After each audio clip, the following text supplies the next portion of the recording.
અત્યારે પર્યુષણ માસ શરૂ છે તો બહુ બધા ફ્રેન્ડ્સે એવી રિક્વેસ્ટ કરી હતી કે તમે પર્યુષણ સ્પેશિયલ પણ કંઈક બનાવો. અને એમાંય વળી જો સાથે વરસાદ પણ ઝરમર શરૂ જ છે ક્યારનો, તો મને એક વિચાર આવ્યો કે ચલો ને હું આજ કંઈક પર્યુષણ સ્પેશિયલ રેસીપી મૂકું તમારી સાથે, અને જે લોકો પર્યુષણ ના કરતા હોય એ લોકો પણ ખાઈ શકે અને વરસાદમાં પણ એની ડબલ મજા થઈ જાય. તો એના માટે મેં અહીંયા એક પેટીસ જેવું બનાવેલું છે. તો આ પેટીસ છે એ આખી અલગ છે જે આપણે નોર્મલ પેટીસ કરીએ એના કરતાં, અને બટેટા વગરની છે. તો આપણે રેસીપી બનાવવાનું શરૂ કરીએ. તો અહીંયા મારી પાસે 1 કપ જેટલી બાફેલી મકાઈ છે. તો મેં અહીંયા એક મકાઈ મીડિયમ સાઇઝની મકાઈ હોય ને એ લીધેલી છે, એટલે 1 કપ જેટલી થઈ હતી. તો મેં પહેલેથી એને મીઠું નાખીને બાફી દીધેલી હતી.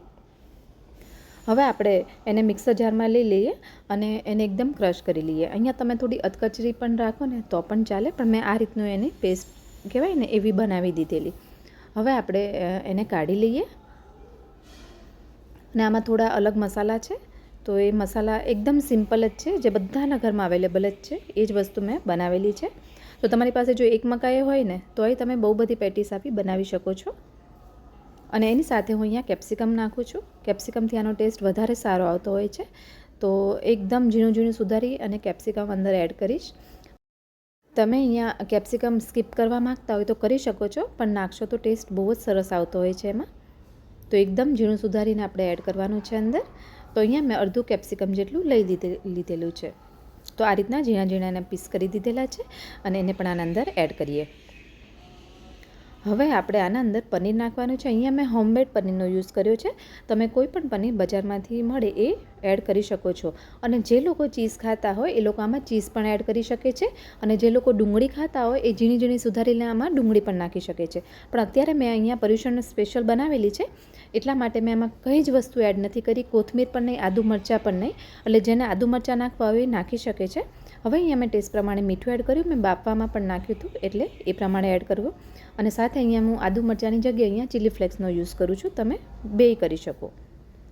અને સાથે અહીંયા બાઇન્ડિંગ માટે આપણે ચણાનો લોટ જોઈશે. તો અહીંયા મેં 3 થી 4 ચમચી જેટલો લોટનો યુઝ કર્યો છે. તો અત્યારે મેં પહેલાં 3 ચમચી લોટ યુઝ કરી આ રીતે પહેલાં બધું મિક્સ કરી દઈશ.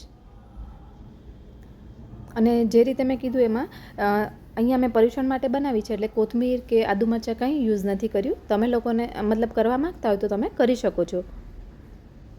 તો આ રીતનું એણે એક સરસ મિક્સ કરી અને એક બાઇન્ડિંગ થાય ને એ રીતનું બનાવવાનું છે. જો આ રીતનું થવું જોઈએ. તો હવે આપણે ઉપરનું કોટિંગ કરવા માટે અહીંયા હું કોર્નફ્લોર યુઝ નથી કરતી, પણ એની જગ્યાએ આપણે અહીંયા યુઝ કરવાના છે ચોખાનો લોટ. કારણ કે હજી હું તમને કહું છું, આ મેં પર્યુષણ માટે કર્યું છે. પર્યુષણ સિવાયના પણ જેને કરવું હોય એ લોકો કોર્નફ્લોર કરી શકે છે. અને આદુ મરચાં જે રીતે કોથમીર બધું જ અંદર એડ કરી શકાય છે. પણ અત્યારે હું તમને વારે એટલા માટે કહું છું કે જે લોકો જૈન નથી એ લોકો આ રીતે બનાવી શકે છે. અને જે જૈન છે મેં જે બનાવી અત્યારે રેસીપી એ રીતે કરી શકે છે. એટલા માટે તો હવે આપણે થોડો તેલવાળો હાથ કરીએ. આ રીતે લુવા કેમ કરીએ ગોળ એ રીતે પહેલાં કરી દેવાનું. પેટીસમાં જે ગોળ બનાવીએ ને એ રીતે તેલવાળો હાથ હશે એટલે ઇઝીલી થઈ જ જશે. અને અહીંયા મેં ચોખાનો લોટ યુઝ કર્યો છે. તો ચોખાના લોટમાં આ રીતે એને ઉપર લગાવવાનો લોટને, અને હાથેથી ગોળ કરી અને એને સાઈડમાં કરતા જઈએ અને એક આ રીતની પેટીસ રેડી કરતા જઈએ. તો આ રીતે એક પેટીસને આપણે લોટમાં બોળતા જઈએ અને ગોળ ફેરવતા જઈએ અને વધારાનો લોટ કાઢતા જઈએ. તો આ રીતનું એનું સરસ એકદમ ક્રિસ્પી લેયર બનવાનું છે આના લીધે. તો બધી પેટીસ અહીંયા બનીને રેડી થઈ ગઈ છે. હવે આપણે એને ફટાફટથી તળી લઈએ. તો છે ને એકદમ ઇઝી અને ખાવામાં એકદમ ટેસ્ટી એવી. અને જે લોકો અહીંયા હું ડીપ ફ્રાય કરું છું, જેને ડીપ ફ્રાય ના કરવી હોય એ લોકો અપ્પે પેનમાં પણ કરી શકે છે. થોડું તેલ કે ઘી લગાવી અને તમે કરી શકો છો. તો આ રીતે આપણે એકસાથે મેં બધી મારે આવી જ ગઈ છે તો એડ કરી દીધેલી છે. અહીંયા ગેસની ફ્લેમ મારે મીડિયમ રાખવાની આપણે જ્યારે નાખવા ટાઈમે, અને એને હલાવવાની નહીં. જો આ રીતે ધીરે રહીને આમ કરવાનું અને ઉપરથી તમારે ગરમ તેલ નાખતું જવાનું, જેથી કરીને ઉપરનું લેયર એકદમ પ્રોપર થઈ જાય ને અને નીચે સરસ થાય ને પછી જ બીજી સાઈડ એને ફેરવજો. ત્યાં સુધી એને બિલકુલ અડતા નહીં તો એ તેલમાં છૂટી પણ પડી શકે છે. અને જો એકદમ ધીરો ગેસ રાખશો ને તો તેલ ભરાઈ જશે. અને ફાસ્ટ ગેસ કરશો તો ઉપર કલરે આવી જશે, ક્રિસ્પી લેયરે બની જશે, પણ અંદરથી ખાવામાં મજા નહીં આવે. એટલા માટે મીડિયમ ટુ લો ફ્લેમ પર જ આને તળવાની છે. અને એકદમ ધીરો ગેસ નથી રાખવાનો. તમને એવું લાગે તો થોડી વાર ધીરો કરી શકીએ છીએ. બાકી આ રીતનો લાઇટ બ્રાઉન જેવો કલર આવે ને ત્યાં સુધી એને હલાવતા જઈએ અને કરતા જઈએ. તો આ રીતે વચ્ચે હલાવશું ને ધીરે રહીને, જો આ રીતે, તો એની દાજ અને કલર એક સરખો પડશે. એટલા માટે તો જો આપણી બધી પેટીસ બનીને રેડી થઈ ગઈ છે. આને તો મેં પેટીસનું નામ આપ્યું છે. તમે આનું નામ જે આપવા માગતા હોય એ આપી શકો છો. મને નથી ખબર, મને એવું લાગ્યું કે આવું કંઈક અલગ કરું તો બધાને ભાવશે, એટલા માટે મેં આવું બનાવ્યું છે.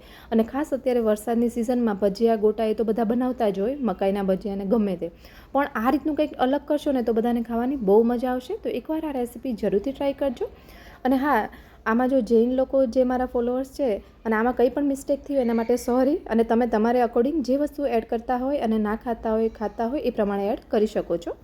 તો આને જો ઉપરનું લેયર કેટલું ક્રિસ્પી બન્યું છે અને અંદરથી એકદમ સોફ્ટ, તો મસ્ત એવી આપણી પેટીસ બનીને રેડી થઈ ગઈ છે. ખાસ કરીને ચોમાસામાં તમે લોકો કઈ કઈ વસ્તુ બનાવો છો એ મને કમેન્ટમાં એનું નામ જરૂરથી કહેજો. અને તમે કયા સિટી અને કયા ગામમાંથી મને જોઈ રહ્યા છો એ મને જરૂરથી જણાવજો, તમારું નામ અને સિટીના નામ સાથે. તો ચલો ફરી મળીએ એક નવી રેસીપી સાથે. Thank you.